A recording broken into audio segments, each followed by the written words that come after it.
We will tell you something about the joy of intellectual vampirism. Have fun.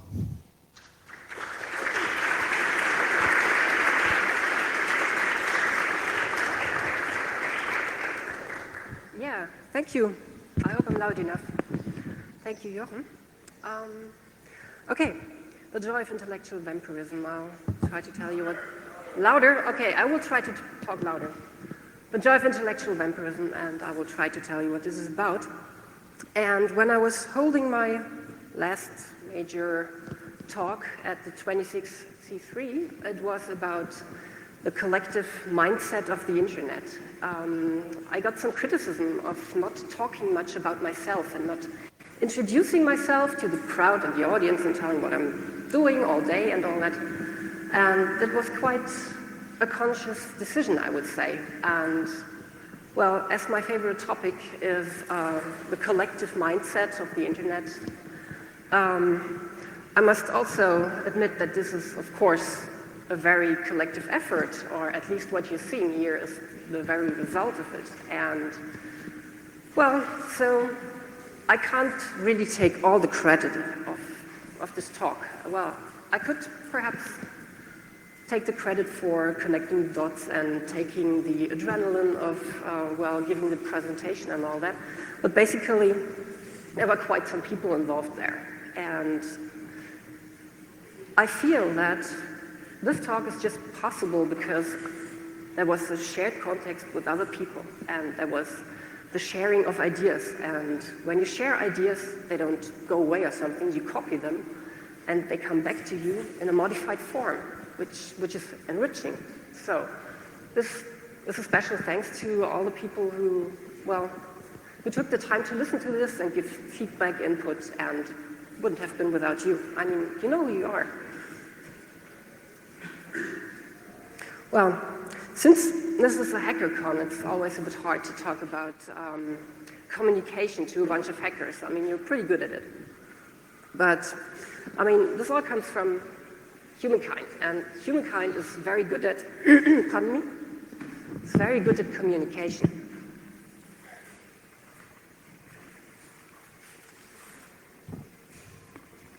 Maybe we can use this break. We have to adjust the microphone.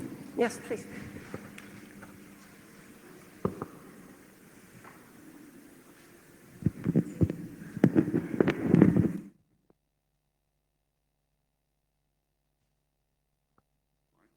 Yes, okay. Is it better now? No, it's not better. So I might use that mic. Yeah, then take that. Okay, can you hear me now? Okay, cool. Okay, so talking about a number of hackers about communication is always a bit futile, I would say. So you're pretty good at it. And this is just basically because it's a human feature to communicate. And what sets apart the humans from other species on this planet, it's pretty much that that humans are very good at differentiating and at, well, communication in general. And it's about conveying information. It's about getting information and ideas from one human to another or a larger group, like I do now. And it's pretty much also... Okay, yeah, just tell me if you can't hear me, because I'm not aware of what's going on there. And, okay, it's about establishing shared context. I mean, we all couldn't communicate if the ideas we have and the words we use are basically somehow compatible. And this is what I call shared context. And basically, what you need to establish before you can start with any kind of communication, or in the wake of the communication, you will come up with languages. And I'm not very much here to talk about language, but basically, my idea of language is basically an encoding convention. I mean, you can take natural languages with different words, different grammars, and different connotations to the words.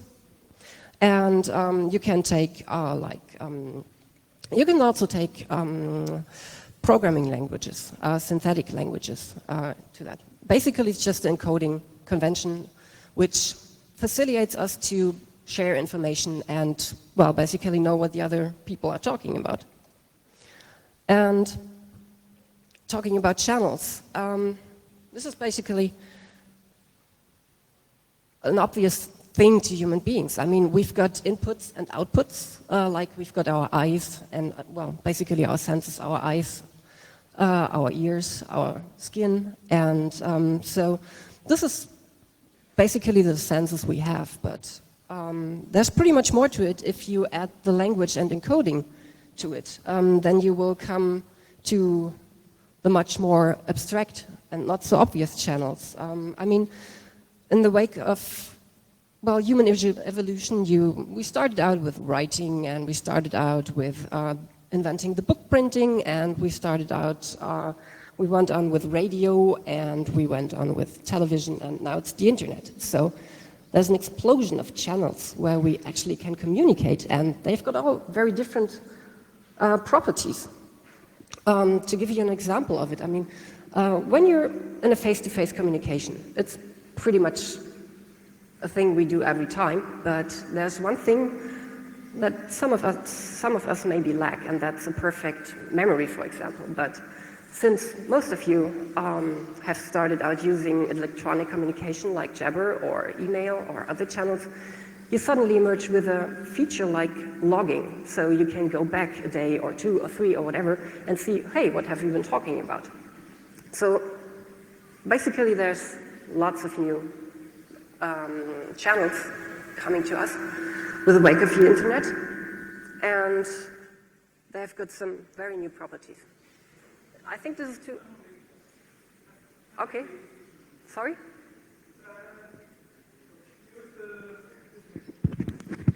Okay, it doesn't really work very well.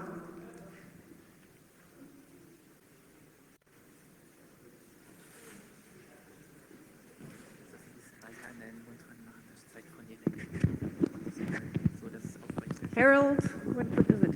Nein, mach das nicht.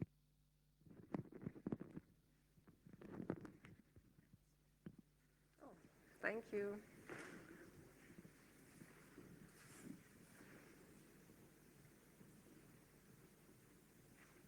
Okay. Let me go about one thing. I mean, since you're all hackers,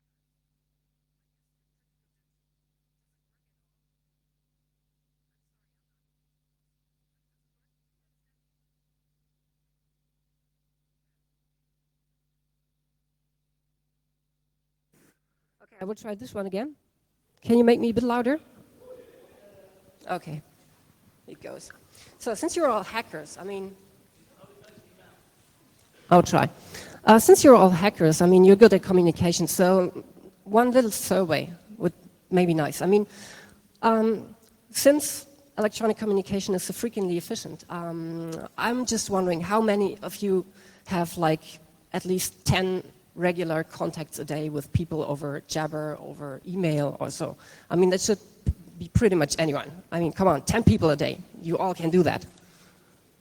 Okay, that should be almost everyone. And how many of you would say about 25 contacts a day? So you converse with 25 people a day, at least? Oh, it's getting fewer. Okay. I mean, I would essentially say I have contact with like 25 to 30 people a day, no problem at all. And that's facilitated over the internet. Okay, so what this all in the end amounts to is sharing ideas. We are in contact. I mean, we're communicating. And so what are we communicating about? We're trying to communicate the ideas we have or accumulated over the years of lifetime. And we're trying to share our experiences. I mean, lots about life is about experience, obviously. And yeah, but there's also a different thing about human communication, and that's emotions. I mean, it's very hard to talk about emotions. What I mean by that, we will see later, I guess. And the basic thing is, well, there's been suggested that actually memes are using us for their own purposes, like we're basically we're basically meme reproducing machines. So that means when the theory actually says we're actually not in control of the information we're conveying to each other. And however that is, I mean, it basically all boils down to the chemicals in our brains. And when you look at science, I mean, this is actually not new what I'm talking about. This is all long known. Basically, the brain is governed by hormones, and it's basically, well, the input you take and over your senses basically creates your hormonal response, and by that, the hormones will make, well, your body react differently. And it's quite a complex system, but for the purpose of this talk, it would be sufficient to go ahead for the most important ones. So, for one, there's adrenaline in the brain, and this is, yeah, well, this is the hormone I've got quite a lot of now. It's when you're stressed or when you're fearful, or it basically makes you sweat, I can tell you that. It makes your heartbeat go faster and all. And it also is a hormone that is pretty much prevalent in people doing physical workouts. So you might know the effect that people really want to work out. They go out and they seek adrenaline rushes by running down streets and by being physically active. That's pretty normal. And another interesting hormone is oxytocin, and which is basically prevalent in females, and the vasopressin, which is basically prevalent in males, which is also called the cuddle hormone. And what that means is this hormone is produced in the brain when you start cuddling or have physical contact with other people, and it creates a sense of connectedness, and it takes away your fears and gives you confidence. And what this amounts to is it makes humans want to touch each other. Mothers start producing the hormone when they start breastfeeding, and lovers will start producing this hormone when they are actually, well, have physical contact. And so that's basically the touch or cuddle hormone. And the other hormone would be the phenylethylamine. This is a hormone that basically regulates the heartbeat and the breathing, blood flow, for example. And you will start producing this hormone when you have eye contact with each other, or when you see something that you really like. And one thing about this hormone is that actually it has quite a lot of similarity to MDMA or speed, as, well, the common drugs, you know, and it has pretty much the same effects on people. And endorphin is another prevalent hormone in people, which is basically the happy hormone. And it makes you joyful, it makes you happy, and it helps you conquering pain when you experience any. And physical stress, for example, there's lots of endorphin produced during sexual intercourse or other activities that are, well, somehow, well, I wouldn't say stressful, but physically challenging. And the thing about the endorphin is it's pretty much a natural opiate, so like opium. And so there's another drug in your brain, actually, that your brain is producing. And pretty much something similar goes for the dopamine. The dopamine is actually a cocaine derivative, or very similar to the cocaine, and you get effects that are, at least you get effects that are very similar to if you're, well, a cocaine user. It's basically a very integral part of the reward system of the brain. And so whenever you have, well, it makes you pleasurable, well, it creates pleasure in you, and you will react by this pleasure if you encounter any novelty, or if you, well, if you show explorative behavior, or if you do science and seek for new ideas. And This is also connected to social approval and other social situations when you're considered right or when you're considered, when you're correct or something. Then your body will, or your brain will start producing dopamine as a reward for that, and the effects are pretty much, again, effects of a drug. And so most of the things going on in the human brain are actually comparable to drugs. I mean, and also connected to the drugs is the sharing of ideas. And so you might have come across the notion of the intellectual vampire, which actually means an intellectual vampire is driven by curiosity, obviously. And as most hackers are, intellectual vampires in their search for knowledge and in their, quest for security problems and in their quest for knowledge, basically. And this is one definition I came across some time ago, an intellectual vampire defining herself. It was the way she experienced is you suck everything you can learn out of someone and then leave them, and when they can't teach you anymore, yeah, well, then, okay. And so this is pretty much about depletion. I mean, you've got a set of ideas, you've got a set of experiences, somebody comes to you and starts sucking it all out of you, and when you're actually out of blood and, well, out of your intellectual blood, they will leave you. That's not a nice idea, I would say. But, I mean, is it all bad?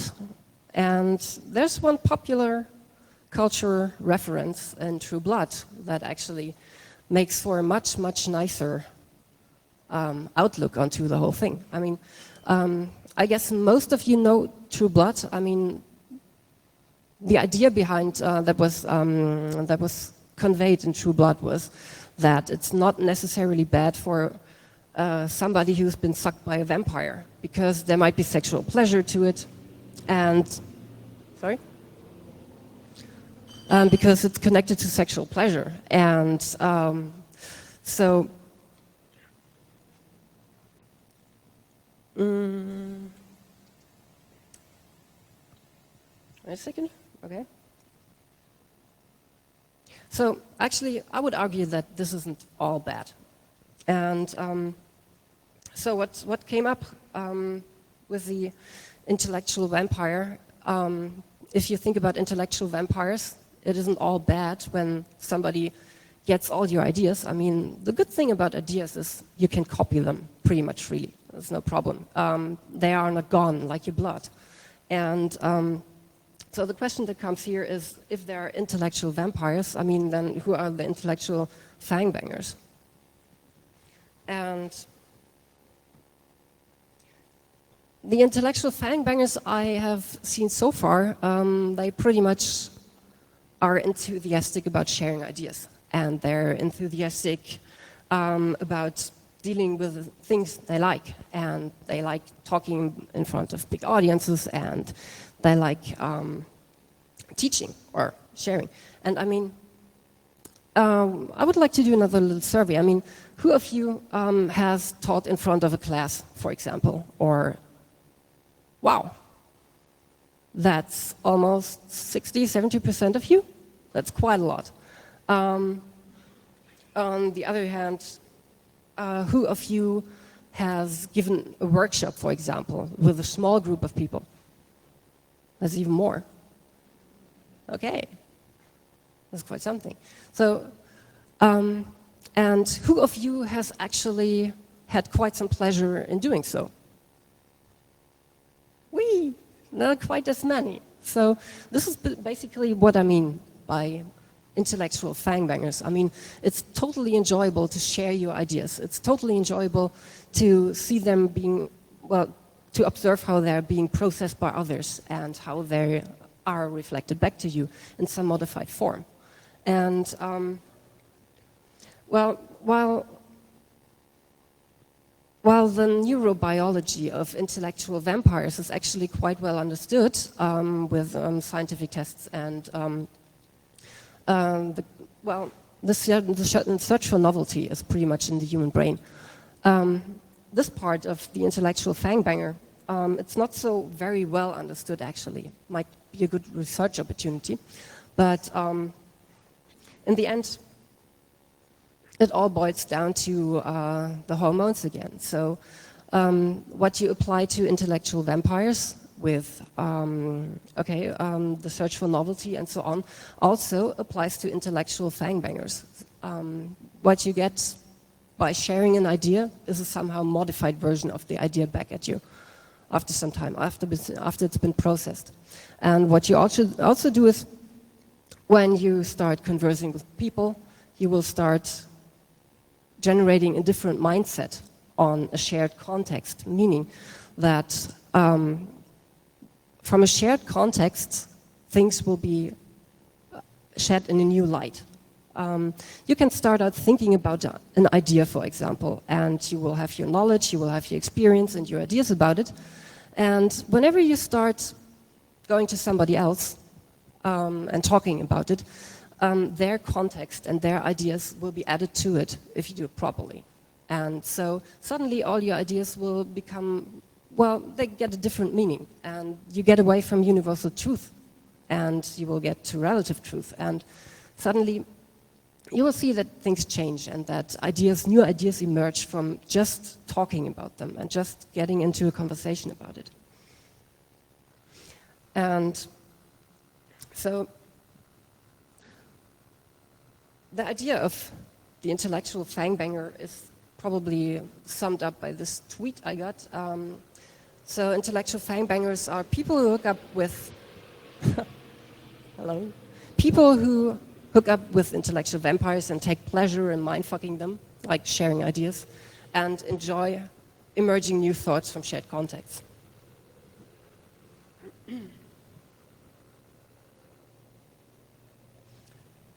Okay, I've gone a bit over the basics of the ideas behind this. And now that we've got established a shared context about the idea of intellectual vampires and intellectual fangbangers, the hormones that are governing the human behavior behind it, and the channels we're using, we can start applying that to a number of things in our... we can start applying it to our behaviors and what to do better about it. So, at first, there's something I just came to a little bit. It's the awareness of shared context. I mean, when you will notice that, especially when you're dealing with human emotion, several words don't necessarily have the same meaning for people. For everyone in us. I mean, on the one hand, you have got a very large set of shared context that pretty much everyone agrees on. And science, for example, is very good at it. So you have all those ideas, all this context that is already there and people agree upon, but let's say science is not very good at dealing at some of the very human essentials, which is emotions. And so whenever you start talking to someone about emotions, you will find that one person interprets an information pretty much another way than another person does. And this is the thing of explicitness or of implicitness. So when you go about telling someone a story, then you might implicitly leave out much of your interpretation of it, which basically means that suddenly this information you convey to somebody is open to their interpretation and thus creating a different meaning. So when you start sharing ideas, you might get very good at actually seeking out clarity in what you say or being implicit about what you're actually meaning. On the other hand, shared context is based on idea sharing and experience sharing and emotional sharing. And this set of ideas and this set of experiences in every human is pretty much, it's limited, it's finite. And so when you grow older, you will start collecting ideas and you will start collecting experiences, and when you meet people, you will have quite some pleasurable moments when the intellectual vampire starts sucking on the intellectual fangbanger, and new contexts emerge, the ideas get spread around, but the set actually is finite. So after some time, the set will get smaller and smaller, and you will have less and less things to talk about. So it takes time and effort to actually replenish your set of ideas and your set of experience that you haven't so far haven't shared with your significant other or whoever. And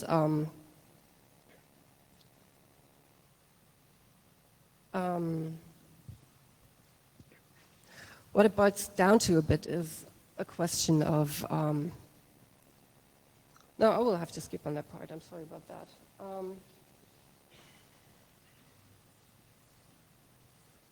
What you can also do when you go into when you converse with other people is learning about conversational structures. I mean, when you're out on a hackathon like this, you will start encountering many people, and you can go ahead and waste your time when you talk to them by talking about the weather or other superficial things, and you will find that human conversation is pretty much layered in, well, there's this definition I found of 5 layers, which is superficial, talking about the weather and so on. And the other thing is talking about, well, the events that happened yesterday, or talking about, well, things that are just happening right now, which is quite still safe. But you might go deeper into it, where it gets more, well, at least emotionally more interesting. This is the judgmental level, which basically means you start expressing an opinion about something you said or somebody else said, or, well, you start giving yourself away in that. And actually, later on, that even might get emotional. So you start, well, reacting in an emotional way to things people say. And the last part is basically about disclosure. That means you openly say what you think. You don't think about what people might judge into your expression or into what you say or think. And this is actually the idea of transparency that's coming there. So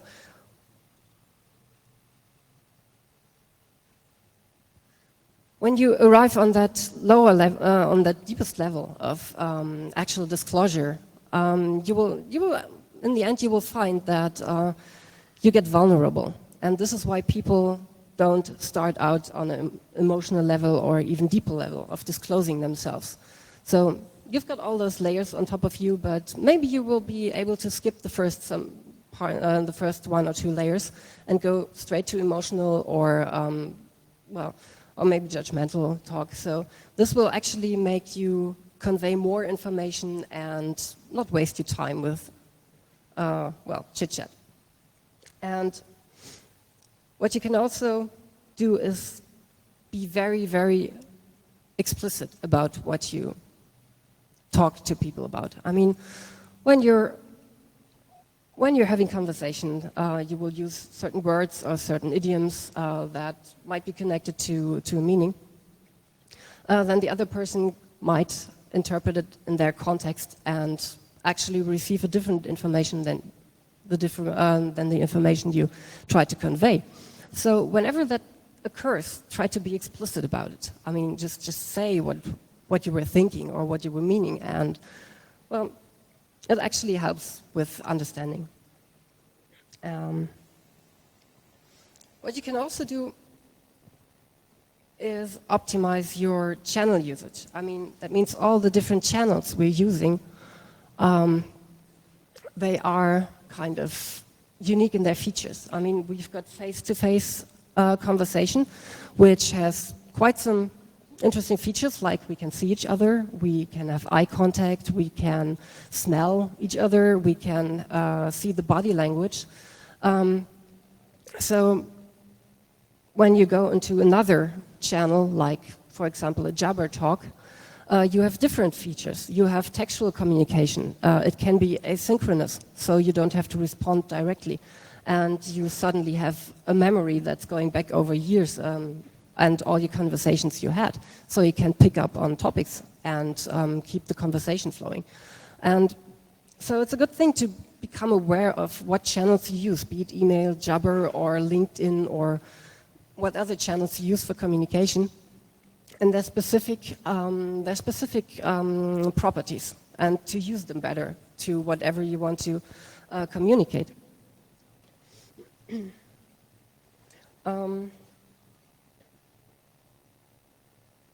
There's also, you can also optimize your communication by enhancing the bandwidth. I mean, people are not only able to receive what they hear and only able to receive what they hear. You can start combining it. I mean, you can, for example, you can start writing code poetry, which means that you use, well, let's say you can try to write a program that actually conveys some of your emotions.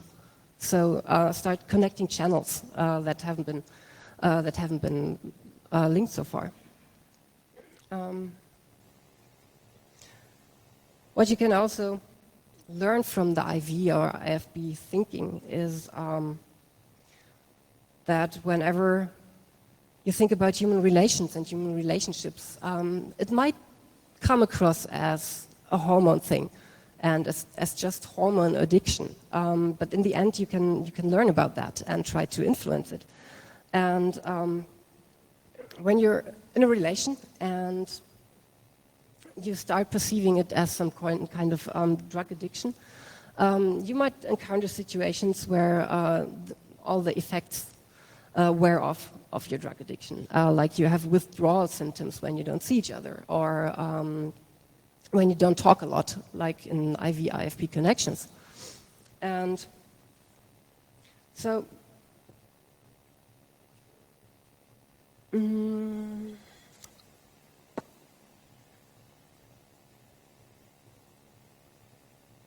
the problem that you will face when you go on with relations over time is that you will be depleted of your ideas. You will have shared all your ideas with the people you know. And you might not come up with new ideas fast enough. And that will mean that after some time, your relationship, well, your hormone levels will go down, your drug levels will go down, you won't be as pleased, and you might find that you're somewhere in a depleted situation. And this kind of gets to some oscillating effects in relations, but you can start optimizing them by, well, for example, start projects together or work on things that you're mutually interested in.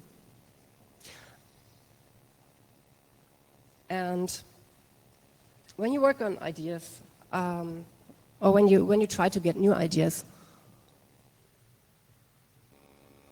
there's actually one very good talk that I would like to show you. How to get new ideas. And for the past 5 years,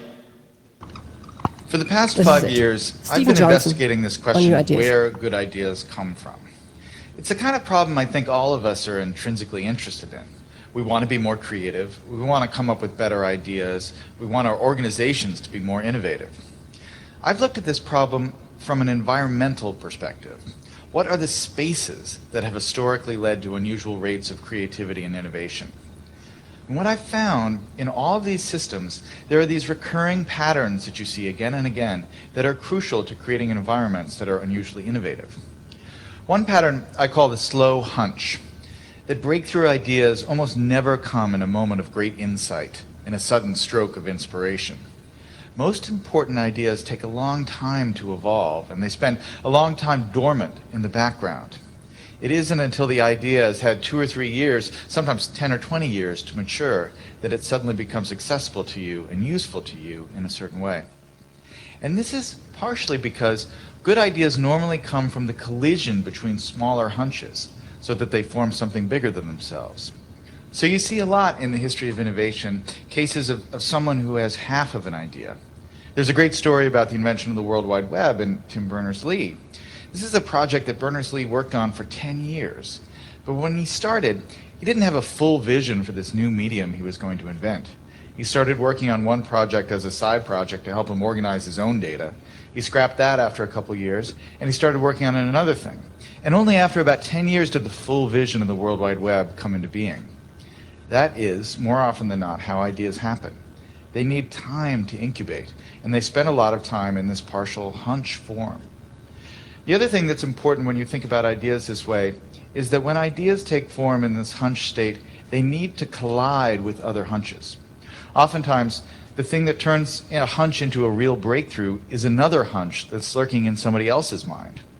And you have to figure out a way to create systems that allow those hunches to come together and turn into something bigger than the sum of their parts. That's why, for instance, the coffee house in the Age of the Enlightenment or the Parisian salons of modernism were such engines of creativity, because they created a space where ideas could mingle and swap and create new forms. When you look at the problem of innovation from this perspective, it sheds a lot of important light on the debate we've been having recently about what the internet is doing to our brains. Are we getting overwhelmed with an always connected, multitasking lifestyle? And is that going to lead to less sophisticated thoughts as we move away from the slower, deeper, contemplative state of reading, for instance? Obviously, I'm a big fan of reading, but I think it's important to remember that the great driver of scientific innovation and technological innovation has been the historic increase in connectivity and our ability to reach out and exchange ideas with other people, and to borrow other people's hunches and combine them with our hunches and turn them into something new. That really has, I think, been, more than anything else, the primary engine of creativity and innovation over the last 600 or 700 years. And so yes, it's true we're more distracted.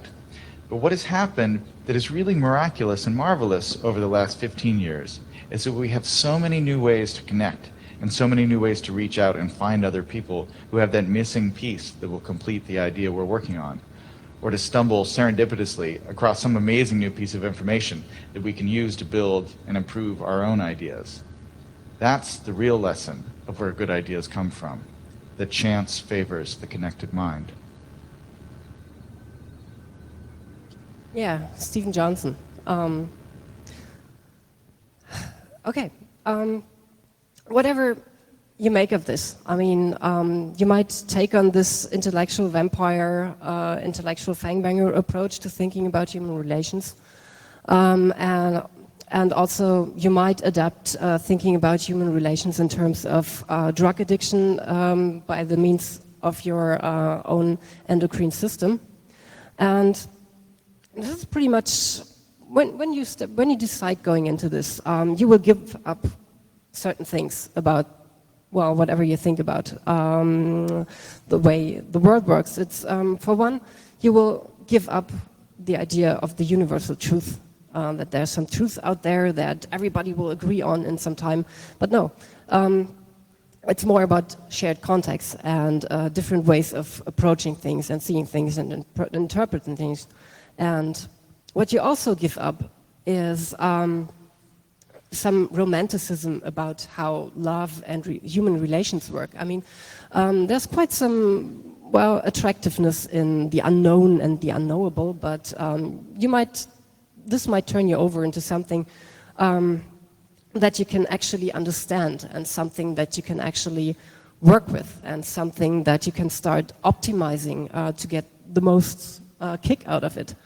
And I mean, you can also start hacking it, and I would say we're all hackers, and we like to learn, make, and share things we learn. So this is, well, my feeble attempt of giving such a contribution. And I hope you somehow managed to appreciate the mindfuck here. So that's it from my side.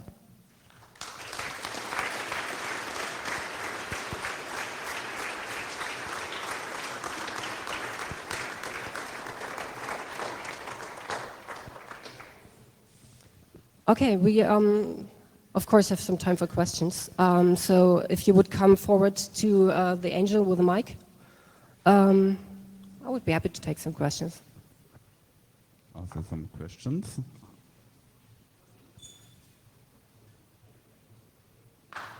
Okay, it seems we have no questions. Then I would say let's give an applause again, and then we're done.